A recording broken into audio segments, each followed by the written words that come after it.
দর্শক, চলমান বিশ্বের সোজা কথা অনুষ্ঠানের পক্ষ থেকে আপনাদেরকে স্বাগতম। আজ আমাদের সাথে যুক্ত আছেন গাজীপুর 50 নং ওয়ার্ডের জামাতে ইসলামীর মনোনীত কাউন্সিলর পদপ্রার্থী মোহাম্মদ সুলাইমান হোসেন।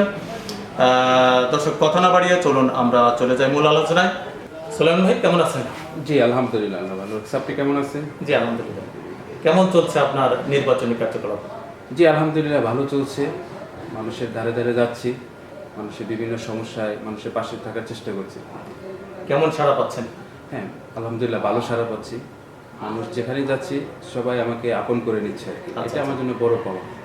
তো এখনো পর্যন্ত অন্য কোনো রাজনৈতিক দল তো এখনো মাঠে নামে না, তা আপনারা কিভাবে নেমে গেলেন? কেন আপনি এত তাড়াতাড়ি? অন্য দলের কথা তো আসলে বলতে পারবো না। আমি চিন্তা করি আমার সংগঠন আমাকে যে নির্দেশনা দিয়েছে, আমার সংগঠন আমাকে মনোনীত করেছে। এখন আমাকে মাঠে থাকতে এই মাঠে কাজ করার জন্য থাকতে বলা হয়েছে। সেই হিসাবে আমি এখন মাঠে আছি, মাঠে কাজ করতেছি। মানুষের বিভিন্ন সমস্যা, সুখে দুঃখে মানুষের কাছাকাছি থাকার চেষ্টা করতেছি। আচ্ছা সুলাইমান ভাই, নির্বাচনী কাজ করতে গেলে প্রার্থীরা বিভিন্ন প্রতিশ্রুতি দিয়ে থাকে। আপনিও কি তেমন কোনো প্রতিশ্রুতি দিচ্ছেন? না, আমি এখন আসলে ওরকম বড় কোনো প্রতিশ্রুতি দিচ্ছি না। আর আমি প্রতিশ্রুতি বলতে আমি ওটাই বলি, আমি যেটা পারবো, আমার ইখতিয়ারের ভিতরে যেটা আছে করে দেওয়ার ক্ষমতা, আমি ওটাই বলি। আমি ওই যে মিথ্যা আশ্বাস দিই না, মানুষকে যা করে দিতে পারবো আমি ওটাই বলি। এটাই আমার প্রতিশ্রুতি। কিন্তু সুলাইমান সাহেব, অনেকেই বলেন যে স্থানীয় সরকার নির্বাচনে প্রার্থীরা বেশি প্রতিশ্রুতি দেন কিন্তু বাস্তবায়ন কম করেন। এই অভিযোগের জবাব আপনি কিভাবে দেবেন? এটার অভিযোগটা হচ্ছে গিয়ে, দেখেন, আমরা যারা স্থানীয় প্রার্থী হই, ward councillor, ward commissioner, member, আমরা তো তৃণমূলে কাজ করি, মানুষের একদম দূরাগড়ে সেবা পৌঁছে দেওয়ার জন্য কাজ করি। কিন্তু এখানে মূল যে প্রতিশ্রুতিগুলো আসে, আমাদের মেয়র মহোদয় থাকে, তারপরে এমপি থাকে, মন্ত্রী থাকে, ওনারা যে প্রতিশ্রুতিগুলো দেন ওটার বাস্তবায়ন তো আমাদের হাত দিকে নিয়ে যায়, আমাদের মাধ্যমে নিয়ে যায়। আর আমরা থাকিও জনগণের খুব কাছাকাছি। আর জনগণ আমাদের কাছে আছে প্রতিনিয়ত। ওনারা তো এমপি, মন্ত্রী, মেয়রদের কাছে সরাসরি যাওয়ার সুযোগ পায় না। এই জন্য ওই চাপটা এখন আমাদের কাছে পড়ে। এজন্য মনে হয় যে আমরা আসলে বেশি প্রতিশ্রুতি দিই বা প্রতিশ্রুতি রক্ষা করতে পারতেছি। আপনার পক্ষ থেকে তাহলে কোনো প্রতিশ্রুতি নেই? প্রতিশ্রুতি নেই এরকম তো বলি না। আমি বলছি যে প্রতিশ্রুতি বলতে আমি যেটা করে দেওয়ার জন্য পারি, যেটা আমার ইখতিয়ার আছে, আমি করে দিতে পারবো। কথা এবং কাজে যাতে মিল থাকে, আমি ওগুলোই প্রতিশ্রুতি হিসেবে মেনে নিই বা ওইগুলো আমি দিয়ে থাকি। কিন্তু সুলাইমান, আপনারও তো মহা বড় প্রতিশ্রুতি দিচ্ছেন যে আপনাদের জামাত ইসলামকে ভোট দিলে জান্নাতে চলে যাওয়া যাবে খুব সহজে। তা এই বিষয়টাকে আপনারা কিভাবে দেখছেন? আপনারা কি প্রতিশ্রুতি দিচ্ছেন না? দেখেন, এই যে এটা প্রতিশ্রুতি জান্নাতে যাওয়ার কথা, জাহান্নামে যাওয়ার কথা, এটা ছাড়া আমাদের প্রতিপক্ষ যারা, এটা আমাদের উপরে একটা গুজব বা ব্লেম দিচ্ছে। আমরা ওরকম প্রতিশ্রুতি দিচ্ছি না। আমরা দেখা যায় প্রার্থী নির্বাচন করার পরে আমরা মানুষের যখন দাঁড়া দাঁড়িয়ে ভোটের জন্য যাই, নির্বাচনের কথাগুলো বলার জন্য যাই, আমরা বলি যে আপনি ভোটটা কাকে দিচ্ছেন, আপনার ভোটটা একটা আমানত, আপনি কাকে দিচ্ছেন। আপনার এই ভোটে যদি নির্বাচিত একজন সুদখোর, একজন ঘুষখোর, একজন চাঁদাবাজ যদি হয়, তার যে অপকর্মগুলো, এটার দায়ভার আপনার পড়বে। এই জন্য দেখা যায় যে ওই দায়ভারে আপনিও দেখা যায় জাহান্নামী একজন অংশীদার হলেন। কিন্তু আমরা যেটা বলে থাকি যে আমরা তো শুধু খালি রাজনীতিক না, আমরা তো একামতে দিন কায়েমের জন্য চেষ্টা করি। আমরা মানুষকে একামতে দিনের দাওয়াত দিয়ে থাকি যে আপনি যদি একামতে দিনের দাওয়াত কবুল করেন, আপনার প্রথম কাজ হচ্ছে যে আপনি আপনার সঠিক নেতা নির্বাচন করা। আপনার নেতা আপনাকে সঠিক পথ দেখাবে। সঠিক পথের মাধ্যমে দেখা যাচ্ছে আমরা আপনাকে জান্নাতের একটা পথ দেখা দিতে পারি। আমরা জান্নাতের প্রতিশ্রুতি দিচ্ছি না। আপনি কিভাবে জান্নাতে যেতে পারেন একামতে দিনের মাধ্যমে, দিন প্রচারের মাধ্যমে, আমরা এটা বলে থাকি। আচ্ছা আচ্ছা, তার মানে আসলে জামাত ইসলামকে ভোট দিলে জান্নাতে যাওয়া যাবে এই কথা আপনারা বলছেন না? না না, আমরা এগুলো কখনো বলে থাকি। আপনারা বলতে চাচ্ছেন যে এটা প্রতিপক্ষের অপপ্রচার? জি। সুলাইমান ভাই, আপনাকে আরেকটা প্রশ্ন, সেটা হলো যে আপনার ওয়ার্ডে এখন সবচেয়ে বড় সমস্যা আপনি কি মনে করেন? আমার ওয়ার্ডে বড় কয়েকটা সমস্যা আছে। বড় সমস্যা হচ্ছে গিয়া যে আমার এখানে এই 50 নং ওয়ার্ডে ড্রেন সহ কোনো বড় রাস্তা নেই। যেই রাস্তাটা দিয়ে আপনারা আসছেন আমাদের এখানে সাক্ষাৎকার নেওয়ার জন্য, খেয়াল করে দেখছেন যে রাস্তাটি কিন্তু খুবই সরু। আর এটা হচ্ছে বৃষ্টি হলে, এটা ড্রেনেজ ব্যবস্থা বাজে থাকার কারণে অল্প বৃষ্টি হলে দেখা যায় এটা রাস্তাটা তলায় যাচ্ছে। এটা জলাবদ্ধতা একটা সমস্যা। তারপরে আরেকটা সমস্যা হচ্ছে গিয়া যে রাস্তা সরু রাস্তা। আর কিছু সমস্যা হচ্ছে ইদানিং, এটা আসলে আমাদের রাষ্ট্রীয় ইয়ার কারণেও এই প্রশাসনের দেখা যায় দুর্বলতার কারণে জিনিসটা এখন দিন দিন বাড়ছে। মাদকের একটা সমস্যা। আমি যদি ইনশাল্লাহ কাউন্সিলর নির্বাচন হই, যে এই তিনটা বিষয় নিয়ে আমার মূল কাজ শুরু হবে। তারপরে যেটা নাগরিক সেবার জন্য যে কাজগুলো, এগুলো ধারাবাহিকভাবে চলবে, কিন্তু মূল আমার ফোকাস থাকবে সুয়ারেজ ব্যবস্থা, তারপর হচ্ছে যে রাস্তার পয়নিষ্কাশন, তারপর হচ্ছে যে মাদকের বিরুদ্ধে একটা কঠিন অবস্থান। এই 3টা জিনিস আমার মূল ফোকাস থাকবে। আচ্ছা আচ্ছা, তা আপনি যদি নির্বাচিত হয়ে যান, সাধারণত যারা সমাজের নেতৃত্ব থাকে, জি। নেতৃত্বের যারা উঠান, যারা একেবারে নেতার কাছে থাকেন, পতনের কারণ কিন্তু তারাই হয়ে যায়। দেখা গেলো যে যত রিকোয়েস্ট এবং যত ওই যে তদবির তারাই কিন্তু বেশি করে, জি। এবং এটা এক প্রকার দুর্নীতি। জি। তো আপনি যখন নেতৃত্ব দিবেন, তখন আপনি এই দুর্নীতিগুলো, স্বজনপ্রীতিগুলো কিভাবে ঠেকাবেন?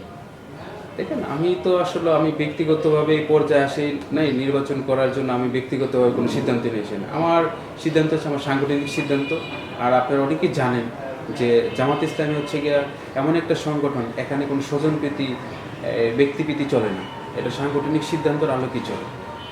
জি, একজন কাউন্সিলর হিসেবে প্রশাসনিক স্বচ্ছতা কতটুকু সম্ভব বলে আপনি মনে করেন? এটা আপনার কাজ করার উপরে নির্ভর করবে। আপনি প্রশাসনকে কতটুকু সহযোগিতা করতেছেন। আপনি যদি আপনার এলাকায় যদি আপনি অপরাধগুলো চালিয়ে রাখেন, আপনি যদি কোনো অপরাধীকে আশ্রয় দিয়ে থাকেন, এগুলো তো আপনার প্রশাসনকে অসহযোগিতা করা হচ্ছে। সেই ক্ষেত্রে দেখা যায় যে আপনি প্রশাসন থেকে ওরকমভাবে সাপোর্টও পাবেন না। আর আপনি প্রশাসনকে যদি ওভাবে সাপোর্ট না দেন, দেখা যায় আপনি আপনার এলাকা থেকে দুর্নীতি, সন্ত্রাস, চাঁদাবাজ, মাদক এগুলো আপনি দূরে করতে পারবেন না। সকল অপরাধ দেখা যায় এটা রয়ে যাবে। তার মানে প্রশাসনিক স্বচ্ছতা আনতে হলে আগে নিজের নেতৃত্বের স্বচ্ছতা আসতে জি হবে, জি, তাই না? অবশ্যই। যদি নেতা চান নিজেকে স্বচ্ছ করে রাখতে, তাহলে হ্যাঁ, নেতা চাইলে তো ধরেন সব কিছু হয়। কারণ জি। একজন কাউন্সিলর বা নির্বাচিত প্রতিনিধির মাধ্যমে কিন্তু সমাজের পরিবর্তন হয়।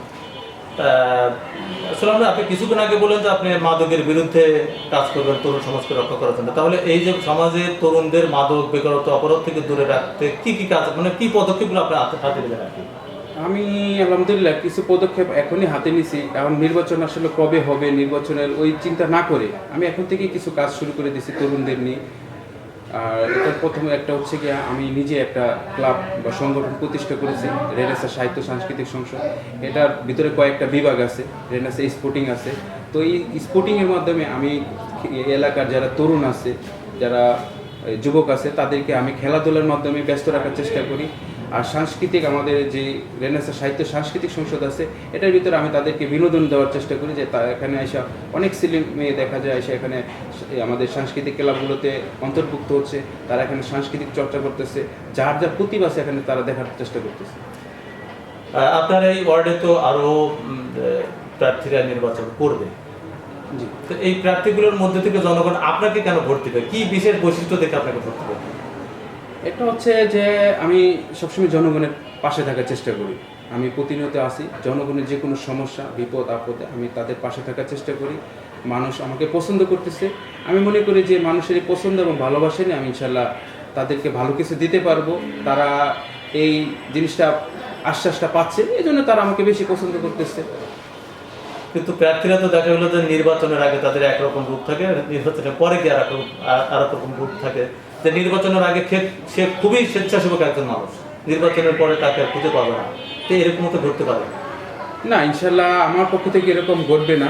আমি সবসময় চেষ্টা করি যে মানুষের সেবা করার জন্য। আমি শুধু এখন নির্বাচিত হব বা জামাত ইসলাম থেকে মনোনয়ন পাইছি দেখে আমি মানুষের সেবা করব না। আমার অতীতেও আমি মানুষের সেবা করে আসছি। ইনশাল্লাহ আমি আগামীতেও এই মানুষের সেবাটা করে যাব। তার মানে আপনি যদি নির্বাচনে হেরেও যান, তারপরে আপনি এভাবে সেবামূলক কাজ চালিয়ে যাবেন? ইনশাল্লাহ, অবশ্যই অবশ্যই এটা থাকবে। কারণ আমার নির্বাচনে জয় পরাজয়ের এখানে বিষয় না। আমার হচ্ছে মূল হচ্ছে মানুষের সেবা করা। আমি মানুষের সেবা করি, আমি মানুষের পাশাপাশি থাকতে চাই। আপনার ওয়ার্ডকে 5 বছর পর কেমন দেখতে চান? আমি আমার ওয়ার্ডকে এমন একটা পর্যায়ে নিয়ে যেতে চাই বা দেখতে চাই, যেটা দেখে আমাদের এখানে গাজীপুরে 57টা ওয়ার্ড আছে, এটার ভিতরে যে দেখে আমি একটা মডেল ওয়ার্ড হিসেবে আমাদের 50 নং ওয়ার্ডটাকে দাঁড়া করাতে চাই। যেটা দেখে যে পরবর্তী প্রজন্ম যাতে মনে করে যে না, এখানে সুলাইমান নামে একজন কাউন্সিলর ছিল, সেই কাজগুলো করে গেছে। আমি মানুষের সেবায় এরকম কিছু এই চোখে পড়ে, যা ছোঁয়া পড়ে, আমি এরকম কিছু ইনশাল্লাহ করে দিয়ে যাব। আর এটা ইচ্ছা আছে, আপনারা দোয়া করবেন যাতে আমি এটা করে দিয়ে যেতে পারি। আসলে আমরা জামাত ইসলাম তো এই যে এইটা, অর্থাৎ এই গত 5ই আগস্টের পরে যে সুযোগ পেয়েছে, এই সুযোগ তো জামাত ইসলামের জীবনে, অর্থাৎ এই বাংলাদেশি জীবনে না, পায়নি, তাই না? তো এখন এই সুযোগটাকে আপনি কিভাবে দেখছেন? যে যেমন আপনার 4টি ইউনিভার্সিটিতে নির্বাচন হয়ে গেল এবং সেখানে বিশাল একটা বিজয় জামাত ইসলামের পক্ষে আসছে আর কি, জামাত যেটা ছাত্র শিবিরের পক্ষে জি। বলা যায় জামাত ইসলামের পক্ষে আর কি। তা আপনি কি মনে করেন যে তার প্রভাব আপনাদের লোকাল পর্যায়ে পড়বে? হ্যাঁ, ইনশাল্লাহ এটা তো পড়বে, কারণ যে 4টা ইউনিভার্সিটি নির্বাচন হয়েছে এখান থেকে সবাই শিক্ষিত, তাদের সিদ্ধান্ত প্রতিফলনটা করছে। এই প্রতিফলন তো ইনশাল্লাহ জাতীয় নির্বাচনগুলোতে পড়বে, কারণ মানুষ এখনোই আগের মতো নেই এই নোট দিয়ে চা খাওয়ায় মানুষকে আপনি ভোট নিয়ে যাবেন, ভয়ভীতি দেখেন। এখন মানুষ অনেক কিছু 5ই আগস্ট মানুষকে এই জিনিসটা শিক্ষা দিয়ে গেছে যে ভয় পেলে আর হবে না। মানুষ এখন কথা বলতে শিখতেছে, মানুষ তার সত্যটা এই জানতে শিখে গেছে। মানুষ এখন তার পছন্দ অনুযায়ী পছন্দের প্রার্থীকে ভোট দেওয়ার মতন সাহসিকতা তারা অর্জন করে ফেলেছে। এই জন্য ইনশাল্লাহ আমরা আশা করি যে আগামী নির্বাচন, জাতীয় নির্বাচনকে বাংলা জামাত ইসলামকে মানুষ বেছে নেবে, কারণ বাংলাদেশে একমাত্র ন্যায় ও ইনসাফ ভিত্তিক সমাজ গঠন করার জন্য, মানবিক দেশ গড়ার জন্য জামাত ইসলামী মানুষের সেবায় নিয়োজিত আছে। তো অনেকে তো বলেন যে আসলে ইউনিভার্সিটির নির্বাচন, ছাত্রছাত্রীদের নির্বাচন আর লোকাল আবাসিক এলাকার নির্বাচন তো আসলে এক না। আপনারা কিভাবে এটা আশা করেন? এটা যারা আসলে আমাদের প্রতিপক্ষ তারা এটা বলবে। কেন স্থানীয় নির্বাচন আর জাতীয় আর যে ছাত্র সংসদের নির্বাচনগুলো তফাৎ তো আছে, কারণ এখানে তো শিক্ষিত ছেলেমেয়েরাই তো তাদের কে নেতা হবে এটা তারা বেছে নিতে পারছে। এখন স্থানীয় পর্যায়ে আইসা আমরা যদি ওই মানুষকে ওইভাবে সেবা দিতে পারি, তাহলে ইনশাল্লাহ আমরাও মনে করি যে আমাদের দিকে মানুষ আকৃষ্ট হবে। আর বাংলাদেশের মানুষের এখন যে প্রেক্ষাপট, এখন তারা বাংলা জামাত ইসলামকে তারা চাচ্ছে, আর বাংলাদেশ জামাত ইসলামের প্রতি বা জামাত ইসলামের বড় বড় নেতাদের প্রতি তারা আশ্বস্ত হচ্ছে যে এদের দ্বারা সম্ভব। কারণ অন্য যে দলগুলো এত বছর দেশ শাসন করছে, এরা তো শাসন নয় শুধু শোষণ করছে। এই প্রেক্ষিতে এখন জনগণের চাহিদা হচ্ছে একটু নতুনত্ব চাই। নতুনত্ব হতে আসলে এখন বাংলাদেশে বড় দল বলতে গিয়ে তো বাংলা জামাত ইসলামে আছে। এই হিসেবে আমরা ইনশাল্লাহ আশা রাখি যে আগামী জাতীয় নির্বাচনগুলোতে জামাত ইসলাম একটা বড় একটা প্রভাব থাকবে। সোলান ভাই, আমাদের সময় একেবারেই সমাগত শেষ পর্যায়ের দিকে। আমি আপনাদেরকে আপনাকে সর্বশেষ একটি প্রশ্ন করবো, সেটা হলো যে এলাকার তরুণ সমাজ ও জনগণের প্রতি আপনার বক্তব্য কি? এলাকার তরুণ সমাজ যারা আছে তাদের উদ্দেশ্যে আমার বক্তব্য হলো যে তোমরা মাদক থেকে দূরে থেকে তোমরা শিক্ষার দিকে মনোনিবেশ করো, আর তোমরা ক্রিয়ার দিকে মনোনিবেশ করো। আমাদের হয়তোবা স্বল্পতা আছে, মাঠে স্বল্পতা আছে, জায়গার স্বল্পতা আছে, তারপর আমরা যে জায়গাগুলো আছে এগুলো যাতে সুষ্ঠুভাবে ইউজ করে তোমরা যাতে খেলাধুলায় নিয়োজিত থাকতে পারো, এই জন্য তোমাদের প্রতি আমার এই আকুল আবেদন থাকবে। আর জনগণের প্রতি আমার আশা প্রত্যাশা হচ্ছে যে আমি নতুন প্রার্থী হিসেবে আপনাদের কাছে আসছি, আপনারা আমাকে দোয়া করবেন। ইনশাল্লাহ আপনারা যদি আমাকে দোয়া করেন, ভালোবাসেন, আপনাদের দোয়া এবং ভালোবাসা নিয়ে আমি আপনাদেরকে ভালো কিছু দিতে পারবো। দর্শক, অসংখ্য ধন্যবাদ আপনাদেরকে অনেক দূর দূরান্ত থেকে আমাদের সাথে যুক্ত থাকার জন্য, এবং ধন্যবাদ জানাচ্ছি সোলাইমান হোসেন ভাইকে। জি, ধন্যবাদ আপনাদেরকে, আপনাদের চলমান বিশ্বের সোজা কথা অনুষ্ঠানকে, আর সব দর্শকদেরকে যারা এতক্ষণ মনোযোগ দিয়ে আমাদের অনুষ্ঠান শুনেছেন। আমার পক্ষ থেকে এবং বাংলাদেশ জামাত ইসলামের পক্ষ থেকে আপনাদেরকে আন্তরিক অভিনন্দন এবং মোবারকবাদ। আসসালামু আলাইকুম। ভালো থাকবেন, সুস্থ থাকবেন, বিদায় নিচ্ছি। নতুন ডাক্তার।